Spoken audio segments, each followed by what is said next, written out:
दोस्तों, वैसे तो कहा जाता है कि जब आप परेशानी में घिरे होते हैं ना, तो बड़ा सोच समझकर फैसला लेना होता है। लेकिन भारतीय जनता पार्टी की हालत ये हो गई है, वो सोचना समझना तो दूर, वो कोई भी काम ऐसा नहीं कर रही है जो सटीक बैठे। यानी अब आखिरी चरण का उसकी चीज बची है, यानी स्पीकर पद को लेकर जो रसाकसी चल रही है, उसको लेकर भी वही रवैया अख्तियार किया जा रहा है जो पिछले 10 साल से था, और यही भारी पड़ गया। जी हां, इस वक्त स्पीकर पद को लेकर जो संग्राम एनडीए के अंदर चल रहा है, उसे लेकर एक बहुत धमाकेदार खबर लेकर आया हूं। नमस्कार, मैं हूं प्रज्वल गौतम और आप देख रहे हैं टाइम्स एक्सप्रेस। स्पीकर पद को लेकर आपको मैंने बता दिया कि जनता दल यूनाइटेड की तरफ से केसी त्यागी सामने आते हैं। वो कहते हैं भाई स्पीकर पद के लिए तो देखा जाए तो जो सबसे बड़ी पार्टी होती है जिस संगठन में, गठबंधन में, वही तय करती है कौन होगा कौन नहीं होगा। माना यह जा रहा है कि भाई स्पीकर पद को लेकर तो जनता दल यूनाइटेड की नाम मांग पहले भी नहीं थी, उसके लिए टीडीपी ज्यादा जोर डाल रही थी।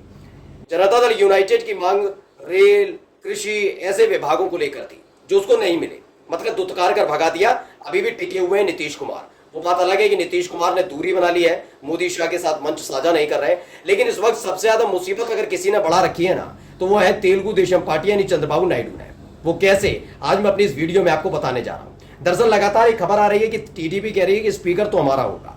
तो टीडीपी की इस मांग को पूरा करने के लिए पहले तो नाम आया था ओम बिरला का, उसके बाद डी पुरंदेश्वरी का नाम आ गया है। तो डी पुरंदेश्वरी बीजेपी की नेता और बीजेपी की सांसद, लेकिन इन सब के बीच डी पुरंदेश्वरी के साथ टीडीपी का रिलेशन जुड़ा हुआ है। दरअसल वो चंद्रबाबू नायडू की साली है, यानी चंद्रबाबू नायडू की पत्नी की बहन, यानी एनटी रामाराव की छोटी बेटी। लेकिन टी पुरंदेश्वरी के नाम पर भी टीडीपी संतुष्ट नहीं है। वो बात इसलिए है क्योंकि वो चाहते हैं टीडीपी का ही हो, क्योंकि अगर वक्त पड़ा तो भाई जो सांसद हैं, जो परिवार के सदस्य हैं, कूदकर अगर बीजेपी में जा सकती हैं, तो बीजेपी के लिए चाहे तो वो टीडीपी तोड़ भी सकती हैं। हो सकता है आगे जाकर बीजेपी कह दे कि डी पुरंदेश्वरी को हम सौंप देंगे, टीडीपी कर सकते हैं ना। तो इसीलिए बहुत फूक फूक कर कदम चंद्रबाबू नायडू रख रहे हैं। डी पुरंदेश्वरी के नाम पर संतुष्ट होते हुए नजर नहीं आए, और इन सब के बीच एक ऐसा कदम बीजेपी ने उठा लिया है जो उसकी 24 घंटे बाद सरकार से वापसी करा सकता है। जी हाँ, कल खबर पड़ी है TV9 ने क्या छापा, स्पीकर भी अपना बनाएगी बीजेपी, सहयोगियों को मिल सकता है डिप्टी स्पीकर का पद। यानी टीडीपी जो मांग कर रही है उसको मानने से इनकार कर दिया। टीडीपी की इससे पहले जो मांगे थी वो भी मैं पहले सिलसिलेवार तरीके से थोड़ा आपको बता दूं। टीडीपी पहली मांग थी कि उसे गृह, वित्त, विदेश या रक्षा मंत्रालय, इनमें से एक या दो महत्वपूर्ण मंत्रालय मिलने चाहिए, लेकिन हुआ क्या, नहीं दिया गया। उन्हें मंत्रालय ही नहीं दिया गया और अपने अपने मंत्री सेट कर दिए गए। इस पर भी चंद्रबाबू नायडू ने अभी तक कुछ नहीं कहा है। उनकी उम्मीद थी कि टीडीपी का जो स्पीकर बन जाएगा उसके बाद वो संतुष्ट हो जाएंगे, लेकिन अब स्पीकर पद को लेकर, क्योंकि जैसे जैसे सहयोगी झुक रहे हैं वैसे वैसे मोदी शाह अपनी पुरानी वाली नीति को अपना रहे हैं कि वो पहले किसी की नहीं सुनते थे, इस बार भी नहीं सुन रहे। तो इस बार उन्होंने क्या किया, सिफुगा छोड़ दिया है कि भाई स्पीकर तो हमारा ही रहेगा, डिप्टी स्पीकर अपना बना लीजिएगा। इसको लेकर अब तेवर कड़े हो गए हैं चंद्रबाबू नायडू के। पहले खबर क्या है, लोकसभा चुनाव संपन्न हो चुके हैं, नई सरकार गठन हो चुका है, प्रधानमंत्री मोदी और उनके मंत्रियों ने शपथ लिया। अब इंतजार है संसद सत्र के आगाज होने का। 24 जून से इसकी शुरुआत होगी, लेकिन उससे पहले लोकसभा स्पीकर पद को लेकर सत्ता पक्ष और विपक्ष में माथापच्ची चल रही है। सूत्रों के मुताबिक बीजेपी ये पद अपने पास रख सकती है। हाँ, डिप्टी स्पीकर का पद वो टीडीपी या जेडीयू को दे सकती है। इस तरह की डील चल रही है, हो सकता है। यानी अब खुद मिलकर देखा गया है। दिलचस्प बात यह है, कांग्रेस और विपक्ष चाहती है कि डिप्टी स्पीकर का पद उसे मिल जाए। विपक्ष की दलील है कि बीजेपी के कड़िया मुंडा को यूपीए ने डिप्टी स्पीकर बनाया था, इसमें सरकार को भी विपक्ष का ख्याल रखना चाहिए। इधर सरकार की कोशिश है कि स्पीकर का चुनाव आम सहमति से हो, इसीलिए राजनाथ सिंह को जिम्मेदारी दी गई। राजनाथ सिंह विपक्षी पार्टियों और भाजपा के सहयोगी दलों से बातचीत कर एक आम राय बनाने की कोशिश करेंगे। लेकिन फंस क्या गई बीजेपी, अब मैं आपको कहानी बताता हूं।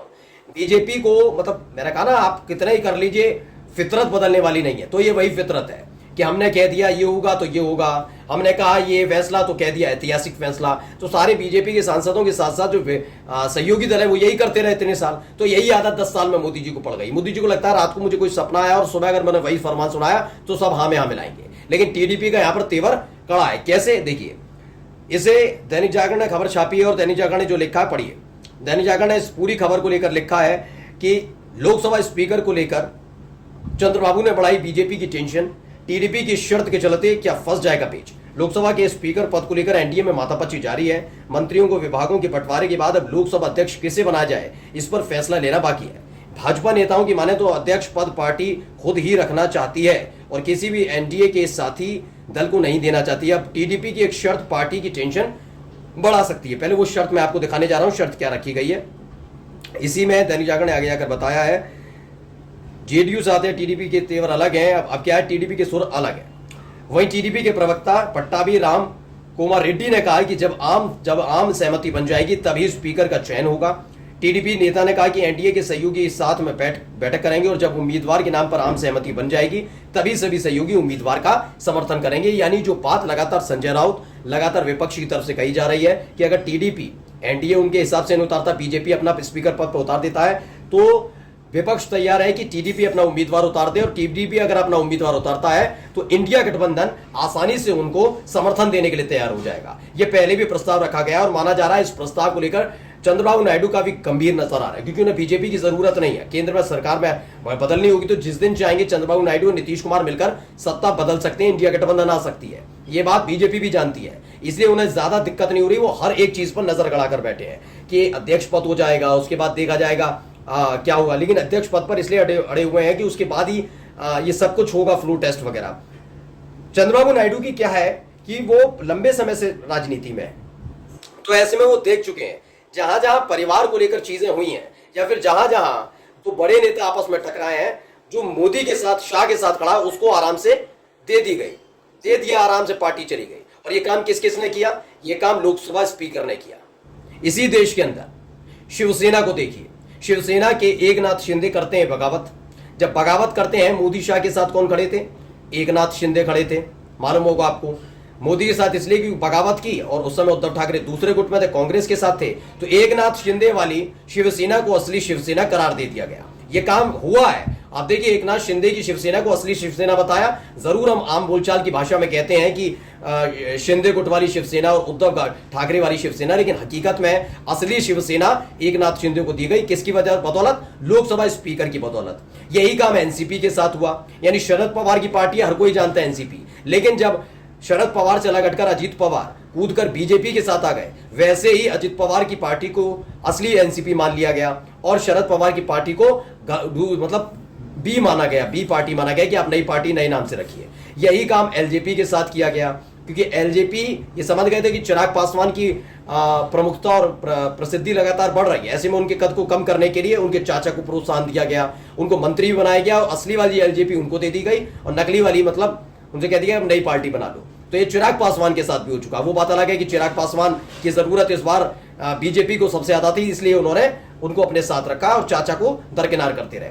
अब चंद्रबाबू नायडू जानते हैं कि उनके घर में अगर देखा जाए तो टीडीपी भी एक पारिवारिक पार्टी है, वहां पर भी कई सदस्य बैठे हुए हैं, जिसमें से टी पुरंदेश्वरी की नजर अपने पिता की पार्टी पर है। एनटी रामा राव ने अपना उत्तराधिकारी चंद्रबाबू नायडू को चुना था। अब डी पुरंदेश्वरी को ऐसे वक्त में मौका मिल सकता है कि 5 साल के भीतर अगर टीडीपी ने स्पीकर दे दिया, टीडीपी के पास का स्पीकर ना होके बीजेपी का स्पीकर हुआ, तो वो जानते हैं टीडीपी को तोड़ने में कोई कसर नहीं छोड़ेगी बीजेपी। इसीलिए टीडीपी ने पेंच फंसा दिया है। 26 तारीख का समय तय हुआ है, 26 तारीख तक स्पीकर पद का चयन होगा। अब ऐसे में देखना होगा कि सरकार रह पाएगी तब तक या नहीं।